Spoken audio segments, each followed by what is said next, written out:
स्वागत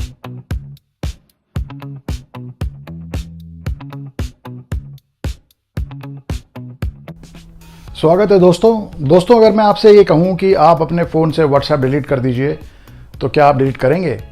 100 में से 99 लोग शायद यही कहेंगे, नहीं भाई, व्हाट्सएप के बिना तो हमारा जीना ही मुश्किल है। लेकिन अगर मैं कहूं कि आपके पास एक मेड इन इंडिया ऐप जो व्हाट्सएप को टक्कर देने आया है, तो क्या आप सोचेंगे व्हाट्सएप छोड़ने के बारे में? आज हम बात करने वाले हैं आरटाई ऐप के बारे में, जिसे कहा जा रहा है व्हाट्सएप का देसी विकल्प या made in India WhatsApp killer app. दोस्तों ज़रा सोचिए, व्हाट्सएप आज सिर्फ एक मोबाइल ऐप ही नहीं है, ये हमारी सांसों में घुल चुका है। सुबह आंख खुलते ही अलार्म से पहले व्हाट्सएप नोटिफिकेशन चेक होता है। गुड मॉर्निंग वाले फूलों की तस्वीर, मम्मी का मैसेज, ऑफिस ग्रुप में बॉस का रात 2 बजे भेजा हुआ अर्जेंट अपडेट, यानी दिन की शुरुआत ही व्हाट्सएप से। फिर दिन भर ऑफिस का काम हो, क्लास नोट्स शेयर करने हो, बच्चों की ट्यूशन ग्रुप चैट हो या परिवार के रिश्तेदारों की एंडलेस फॉरवर्ड मैसेजेस की बौछार, सब व्हाट्सएप पर। यहाँ तक कि बर्थडे विश करना हो, शादी का कार्ड भेजना हो या पड़ोसन से चीनी मांगनी हो, सब कुछ व्हाट्सएप पर। इंडिया में 480 मिलियन यानी 48 करोड़ से भी ज़्यादा लोग, 48 करोड़ लोग व्हाट्सएप इस्तेमाल करते हैं। मतलब बड़ा साफ है, व्हाट्सएप अब हमारे लिए हवा, पानी और खाने की तरह ज़रूरी हो गया है। अगर ऑक्सीजन मास्क हट जाए तो घबराहट होती है। वैसे ही सोचिए, अगर व्हाट्सएप अचानक बंद हो जाए तो कितने लोग पागल हो जाएंगे। तो आज व्हाट्सएप सिर्फ एक ऐप नहीं बल्कि हमारी ज़िंदगी की ऑक्सीजन है। लेकिन अब बड़ा सवाल यही है, क्या इस ऑक्सीजन का सिलेंडर हमें मेड इन इंडिया मिल सकता है? क्या कोई देसी ऐप इतना दम रखता है कि व्हाट्सएप को टक्कर दे सके? तो दोस्तों, अब ग्रैंड एंट्री होती है उस ऐप की जिसे कहा जा रहा है व्हाट्सएप का सबसे बड़ा देसी कंपटीटर, आरटाई ऐप। अब आरटाई कोई फॉरेन कंपनी का प्रोडक्ट नहीं है, ये बना है हमारे अपने जोहो कॉरपोरेशन द्वारा, एक पूरी तरह से भारतीय कंपनी। और ख़ास बात है इसका नाम भी देसी। आरटाई शब्द तमिल भाषा से आया है, जिसका मतलब है कैजुअल चैट, यानी दोस्तों, फैमिली या किसी से भी आराम से बातें करना। कितना प्यारा नाम है ना। व्हाट्सएप थोड़ा अंग्रेजी टोन लगता है, लेकिन आरटाई सुनते ही देसी वाइब आती है। अब सवाल उठता है, इसमें ऐसा क्या है जो इसे खास बनाता है? तो बॉस, आइए देखते हैं इसके फीचर्स। व्हाट्सएप जैसी सिमिलर फीचर्स, यानी फेमिलियर ग्राउंड। टेक्स्ट मैसेजिंग बिल्कुल व्हाट्सएप जैसा स्मूथ। स्टिकर्स, वॉइस कॉल्स और वीडियो कॉल्स, मतलब मजे से बात भी कर सकते हैं और देख भी सकते हैं। मीडिया शेयरिंग और लोकेशन शेयरिंग, और यहाँ आरटाई एक स्टेप आगे ही चल रहा है, क्योंकि इसमें आपको लाइव लोकेशन के साथ साथ टिल आई रीच का ऑप्शन भी मिलता है। मतलब आप कह सकते हैं कि भाई, जब तक मैं घर नहीं पहुंच जाता तब तक मेरी लोकेशन शेयर करते रहो और ट्रैक करते रहो। सेफ एंड स्मार्ट दोनों। Privacy settings, last seen, profile picture, read receipts, सब कुछ ऑलमोस्ट व्हाट्सएप जैसा ही है। और एक और बहुत इंपॉर्टेंट फीचर है इसका, मल्टी डिवाइस सपोर्ट। मोबाइल के साथ डेस्कटॉप और यहां तक कि एंड्रॉयड टीवी पर भी ये चल जाता है। तो देख लेते हैं इसके कुछ ऐसे एक्स्ट्रा फीचर्स जो व्हाट्सएप में नहीं मिलते। सबसे पहले मीटिंग सेक्शन, बिल्कुल जूम या गूगल मीट जैसा। अगर आपको वीडियो मीटिंग करनी है तो अलग ऐप की कोई ज़रूरत नहीं है, आरटाई में एक डेडिकेटेड सेक्शन है। दूसरा फीचर जो व्हाट्सएप में नहीं मिलता, इनबिल्ट पर्सनल स्टोरेज। अब व्हाट्सएप पर जब हमें कभी कोई नोट्स या डेटा सेव करना होता है तो हम लोग क्या करते हैं? हम खुद को मैसेज फॉरवर्ड करते हैं। लेकिन आरटाई में मिलता है आपको पॉकेट ऑप्शन, मतलब एक डिजिटल लॉकर, जहां आप सीधे अपना पर्सनल डेटा, नोट्स और मैसेजेस सेव कर सकते हैं। No forwarding drama, nothing. तीसरा फीचर जो आपको व्हाट्सएप में नहीं मिलता है, आपको 16 इंडियन लैंग्वेजेस का सपोर्ट मिलता है। मतलब आप चाहे हिंदी बोलें, तमिल बोलें, तेलुगु बोलें, बंगाली, गुजराती, ऐप आपके हिसाब से तैयार किया गया है। ये तो असली मेड इन इंडिया का फ्लेवर है। तो दोस्तों, अब बात बड़ी साफ है कि आरटाई सिर्फ व्हाट्सएप की कॉपी नहीं है, ये व्हाट्सएप की फेमिलियर सुविधाओं के साथ साथ कुछ ऐसे देसी टच फीचर्स आपको ला के देता है जो हमें अपनी ज़रूरतों और अपनी आदतों के और भी करीब महसूस कराता है। और यही वजह है कि बहुत से लोग इसे व्हाट्सएप रिप्लेसमेंट कह रहे हैं। लेकिन क्या ये सच में व्हाट्सएप को टक्कर देगा? क्या ये भी बस एक शाइनी ऐप बनकर तो नहीं रह जाएगा? यही है एक असली सवाल। तो दोस्तों आओ अब बात करते हैं असली मुद्दे की, RTI के फायदे। सबसे पहला और सबसे बड़ा फायदा, it's a made in India factor. आज के समय में लोग डेटा प्राइवेसी को लेकर बहुत सेंसिटिव हैं। व्हाट्सएप हो या कोई और विदेशी ऐप, हमें हमेशा डर लगा रहता है कि हमारा डेटा कहीं बाहर बेचा ना जा रहा हो। लेकिन RTI कहता है देश का डेटा देश में ही रहेगा, यानी कि आपका पर्सनल इंफॉर्मेशन इंडिया से बाहर नहीं जाएगा। RTI का दूसरा फायदा, प्राइवेसी फर्स्ट अप्रोच। जो कॉर्पोरेशन ने साफ कहा है कि RTI यूजर्स का डेटा मोनेटाइज नहीं करेगा। मतलब बड़ा साफ है कि आपके मैसेजेस, आपकी कॉल्स, आपके कॉन्टैक्ट्स किसी भी तरीके से एड्स या पैसे कमाने के लिए इस्तेमाल में नहीं लाए जाएंगे। यह बात सच में दिल को तसल्ली देने वाली है। तीसरा बहुत बड़ा फायदा RTI का, गवर्नमेंट सपोर्ट। यह कोई छोटी बात नहीं है दोस्तों। जब यूनियन मिनिस्टर जैसे धर्मेंद्र प्रधान और अश्विनी वैष्णव इस ऐप को प्रमोट कर रहे हैं तो साफ है कि सरकार भी चाहती है कि भारतीय लोग देसी ऑल्टरनेटिव्स की तरफ शिफ्ट करें। मेड इन इंडिया वेव को ये ऐप और स्ट्रॉन्ग पुश देता है। और इसका चौथा फायदा, एक्स्ट्रा फीचर्स। व्हाट्सएप सिर्फ चैटिंग और कॉलिंग तक ही सीमित है, लेकिन RTI में आपको मिलता है मीटिंग का सेक्शन, जूम और गूगल मीट जैसा, पर्सनल पॉकेट स्टोरेज और multi device support, mobile plus desktop plus Android TV.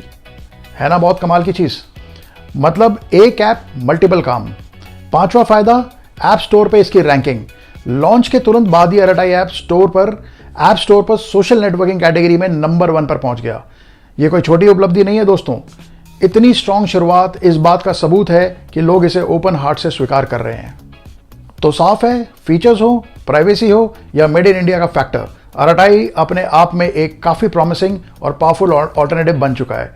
लेकिन क्या सब कुछ इतना ही अच्छा है, या फिर इसके पीछे कुछ ऐसी कमजोरियां भी हैं जो इसे व्हाट्सएप की बराबरी करने से रोक सकती हैं? आइए अब उसी पर नजर डालते हैं। लेकिन दोस्तों, एक पुरानी कहावत है ना, हर चमकती चीज सोना नहीं होती, और यही बात RTI पर भी लागू होती है। क्योंकि जितने बड़े इसके फायदे हैं उतने ही बड़े इसके चैलेंजेस भी हैं। तो चैलेंजेस की भी बात कर लेते हैं। सबसे पहला चैलेंज है end to end encryption. WhatsApp की सबसे बड़ी ताकत यही है कि उसकी चैट सिक्योर रहती है। RTI ने यह फीचर कॉल में तो दे दिया है, लेकिन मैसेजेस में अभी तक पूरी तरह लागू नहीं हुआ है। अब आप जरा सोचिए, चैटिंग ही अगर पूरी तरह सिक्योर ना हो तो लोगों का भरोसा कैसे जीतेगा ये ऐप? दूसरा, इकोसिस्टम मैच्योरिटी। व्हाट्सएप पिछले 10 से ज्यादा सालों से मार्केट में है। Business API, payments, sticker, group features, voting system, सब कुछ ऑलरेडी सेट और मैच्योर है। RTI अभी बच्चा है, उसको यह पूरा इकोसिस्टम बनाने में वक्त लगेगा। तीसरी चुनौती, यूजर हैबिट। भाई, आदत बड़ी चीज होती है। लोग पिछले इतने सालों से व्हाट्सएप इस्तेमाल कर रहे हैं। ऑफिस ग्रुप, स्कूल ग्रुप, पड़ोस की आंटी की किट्टी पार्टी ग्रुप, सब कुछ व्हाट्सएप पे चल रहा है। अब कोई आसानी से बोलेगा क्या, चलो जी अब से सब RTI पे शिफ्ट हो जाओ? इतना आसान तो नहीं है यार ये। और चौथी सबसे बड़ी दिक्कत है नेटवर्क इफेक्ट। नेटवर्क इफेक्ट देखो, सोशल मीडिया और मैसेजिंग ऐप्स में रूल बड़ा सिंपल है। जहां आपके दोस्त वहीं आपका ऐप। अगर आपके दोस्त, परिवार, ऑफिस वाले सब व्हाट्सएप पर हैं और आप अकेले RTI चला रहे हैं तो उसका कोई फायदा नहीं है। उसका क्या फायदा? चैट तो आखिर दूसरों से करनी है ना, खुद से तो नहीं। तो दोस्तों, ये हैं वो कमजोरियां जो RTI को अभी व्हाट्सएप की बराबरी तक पहुंचने से रोकती हैं। मतलब साफ है, RTI प्रॉमिसिंग तो है, लेकिन अभी व्हाट्सएप का ताज छीनने में उसको एक लंबा रास्ता तय करना पड़ेगा। पर दोस्तों, ये याद रखिए, आज जो ऐप्स दुनिया के दिग्गज कहलाते हैं वो भी कभी छोटे से एक्सपेरिमेंट थे। फेसबुक एक कॉलेज कैंपस में शुरू हुआ था। इंस्टाग्राम पहले सिर्फ फोटो फिल्टर करने का ऐप था, और व्हाट्सएप शुरू में तो बस एक स्टेटस ऐप था। लेकिन देखिए, आज वही व्हाट्सएप भारत के 48 करोड़ लोगों की डेली लाइफ लाइन बन चुका है। तो सवाल यह है, क्या RTI भी इस जर्नी को रिपीट कर सकता है? क्या ये छोटा सा भारतीय ऐप एक दिन दुनिया को हिला सकता है? तो सबसे पहला पॉइंट, इंक्रिप्शन एंड सिक्योरिटी। तो आज हर यूजर का सबसे बड़ा डर है कि भाई मेरे डेटा का क्या होगा। अगर RTI जल्द ही चैट्स में भी एंड टू एंड इंक्रिप्शन लाता है तो लोगों का ट्रस्ट लेवल आसमान छू सकता है। क्योंकि याद रखिए, इंडिया में लोग इमोशनल के साथ साथ प्रैक्टिकल भी हैं। प्राइवेसी गारंटी ही सबसे बड़ा मार्केटिंग वेपन है। दूसरा point, innovation and new features. WhatsApp जितना भी पॉपुलर हो, उसमें इनोवेशंस बहुत धीमी रफ्तार से आते हैं। अगर RTI बोल्ड फीचर्स लाए, जैसे AI based smart replies, group tools, payment integration या फिर इंडिया स्पेसिफिक सॉल्यूशंस, तो ये यूजर्स को अट्रैक्ट कर सकता है, क्योंकि आज लोग कन्वीनियंस के पीछे भागते हैं। तीसरा, made in India sentiment. Bharat में लोग अब ज्यादा जागरूक हो रहे हैं। टिकटॉक बैन हुआ तो लोगों ने इंस्टेंट देसी ऑल्टरनेटिव्स ढूंढे। यूसी ब्राउजर जैसी ऐप्स को लोग छोड़कर इंडिया ब्राउजर्स ट्राई करने लगे। अगर आरटीआई खुद को देश का अपना मैसेंजर के रूप में पेश करता है तो ये इमोशनल कनेक्ट यूजर्स को व्हाट्सएप छोड़कर भी खींच सकता है। चौथा पॉइंट, गवर्नमेंट का रोल। ये मत भूलिए कि इंडिया में अगर सरकार किसी चीज के पीछे खड़ी हो जाए तो उसका फ्यूचर बदल जाता है। अगर सरकार आरटीआई को प्रमोट करे, अगर हिंदुस्तान के मिनिस्ट्रीज, स्कूल्स, ऑफिसेज ऑफिशियली ये कह दें कि सिर्फ देसी ऐप यूज होंगे तो व्हाट्सएप का गेम इंडिया में बहुत मुश्किल हो जाएगा। आरटीआई लिटरली एक रात में हाउस होल्ड नेम बन सकता है। पांचवा, नेटवर्क इफेक्ट का ब्रेक करना। आज व्हाट्सएप की सबसे बड़ी ताकत है उसका नेटवर्क, लेकिन यही चैलेंज आरटीआई को जीतना है। अगर आरटीआई छोटे छोटे कम्युनिटी लेवल्स पर स्ट्रांग प्रेजेंस बना ले तो धीरे धीरे ये नेटवर्क इफेक्ट टूटेगा, और मान लीजिए अगर 1 करोड़ लोग भी एक साथ शिफ्ट हो जाएं तो बाकी लोग ऑटोमेटिकली फोर्स होकर आएंगे। तो दोस्तों, फील्ड खुली है। आरटीआई के पास मौका है कि वो मेड इन इंडिया की ताकत के साथ ग्लोबल स्टेज पर व्हाट्सएप को टक्कर दे, लेकिन रास्ता आसान नहीं है। ये मैराथन है, स्प्रिंट नहीं। आरटीआई को लगातार इवॉल्व करना होगा, यूजर्स का ट्रस्ट जीतना होगा और एक इकोसिस्टम बिल्ड करना पड़ेगा। और अगर आरटीआई ये कर पाया तो कल जब आप किसी से कहेंगे व्हाट्सएप करो तो जवाब आएगा, नहीं भाई आरटीआई करो। तो दोस्तों, अब सबसे बड़ा सवाल मैं आपसे पूछने जा रहा हूं, क्या आप व्हाट्सएप को छोड़कर आरटीआई पर आना चाहेंगे? क्या आपके लिए ज्यादा इंपॉर्टेंट है, मेड इन इंडिया फैक्टर और डेटा प्राइवेसी, या फिर व्हाट्सएप का पिछले 10 सालों का बना हुआ स्ट्रांग इकोसिस्टम? और क्या आपको लगता है कि आने वाले 2-3 सालों में आरटीआई सच में व्हाट्सएप को टक्कर दे पाएगा? यह सिर्फ सवाल ही नहीं है, यह हमारे डिजिटल फ्यूचर की दिशा तय करेंगे। इसलिए दोस्तों, कमेंट्स में खुलकर अपनी राय लिखिए, क्योंकि आपकी राय बहुत कीमती है, बहुत मायने रखती है। शायद इसी डिस्कशन से एक नई डिजिटल क्रांति की शुरुआत हो। और दोस्तों, अगर ये वीडियो आपको जानकारीपूर्ण और यूजफुल लगा हो, अगर आपको लगा हो कि ये एक डिबेट सच में ज़रूरी है, तो लाइक का बटन दबाइए, शेयर कीजिए अपने दोस्तों और परिवार के साथ। और हो सकता है कि आपका एक शेयर किसी को व्हाट्सएप से आरटीआई एक्सप्लोर करने के लिए ट्रिगर दे दे यार। और हाँ भाइयों, चैनल को सब्सक्राइब करना मत भूलिएगा, क्योंकि यहाँ हम सिर्फ ऐप्स की बातें ही नहीं करते, हम यहाँ बात करते हैं भारत की और भारत के मिडिल क्लास की। हर रोज हर वीडियो में आपको मिलेंगे नए अपडेट्स, नए रिव्यूज और नए सवाल जो सीधे जुड़े होंगे आपके और हमारे मिडिल क्लास से। तो दोस्तों, आज के लिए इतना ही। आपसे मिलते हैं अगले धमाकेदार वीडियो में, जहां हम फिर से लेकर आएंगे मिडिल क्लास के लिए एक नई डोज। तब तक के लिए आदियोस अमिगोस माय फ्रेंड्स। जय हिंद, जय भारत।